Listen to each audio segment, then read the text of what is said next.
This is TechZG news, and the big news today is regarding Xiaomi MIUI 11. They released their latest operating system upgrade today, and it features a whole host of upgrades, not just design upgrades, but usage upgrades too. First off, it really does look different. They have completely changed the design, the color scheme, the icons, everything looks bigger and simplified, spaced out a lot more, definitely more modern. They've changed the fonts and the look of text as well, and they've introduced floating windows which you can use. For example, the calculator can be used floating above other apps. That's definitely really useful, and you can use a few different apps like that too. MIUI 11 is cleverer too, so you can use your to-do list and your calendar together. If you have something to do, you can put that in there and it will link up with the calendar and be able to send you alerts. They've also upgraded something that they call Mi Work, which has a host of different apps like documents and notes and word type documents and calculator, hopefully making working on MIUI easier. Always on display and alerts from the always on display is also coming. They've also introduced something called dynamic wallpaper, where you can actually have a video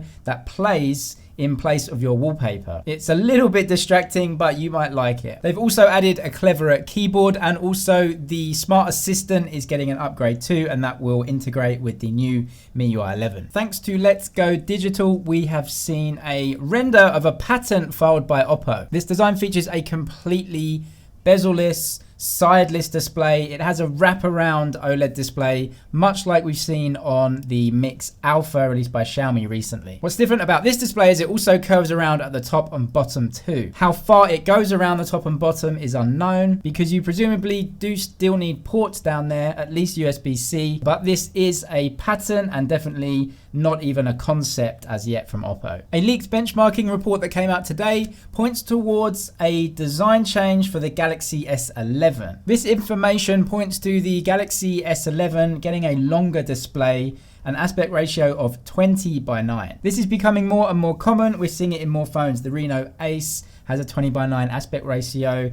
The Realme X2 Pro has the same 20:9 aspect ratio. Sony have been using extremely long aspect ratios in their flagship phones recently, or if you turn them round, then it will be a very wide aspect ratio. As bezels are becoming smaller at the top and bottom, they have a choice either to make the phone smaller or just to make the screen longer, and it looks like they're going for a longer screen, which means you get more screen real estate when you're scrolling up and down, and also just a better viewing experience when you're watching movies. All the leaks and the rumors at the moment are also pointing to the inclusion of a possible 90 Hz or even 120 Hz display on that phone. Let's wait and see on that one, but if it doesn't come with 90 Hz, that'll be a huge downer, because it seems like 90 Hz is really the standard for phones, especially flagship phones right now. Thanks to Let's Go Digital again, they have found a patent filed by Samsung for a reverse notch type phone. So instead of having the speakers and the cameras in a notch, they just take that notch and put it above the phone. It makes the phone a really strange shape. I wouldn't expect to see this coming in a phone very soon, and certainly not the Galaxy S11. They went with the hole punch display,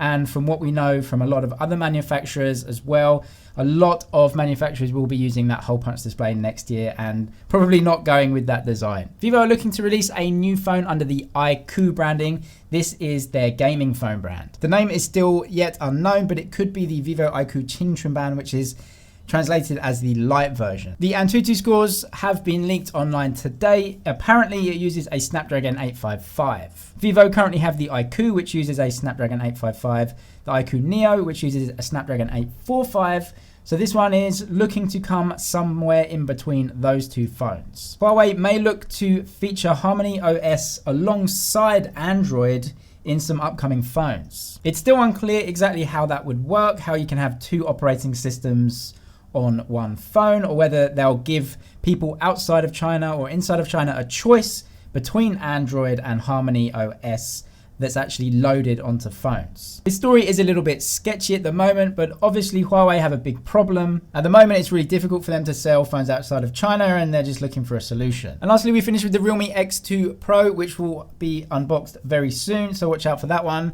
Realme are launching this in Europe too, and they confirmed that in India, the launch date will be November the 20th. It's unclear whether they will change the setup or the specs in different markets, but in China anyway, they did a really good job with the pricing. It also has initial sales discounts too. It is looking like a flagship killer, but watch out for the unboxing and let's see what the phone can do. Subscribe for all the latest tech news, leaks, and rumors. Follow my Twitter for more information too. That's it for now, but I'll see you in the next one.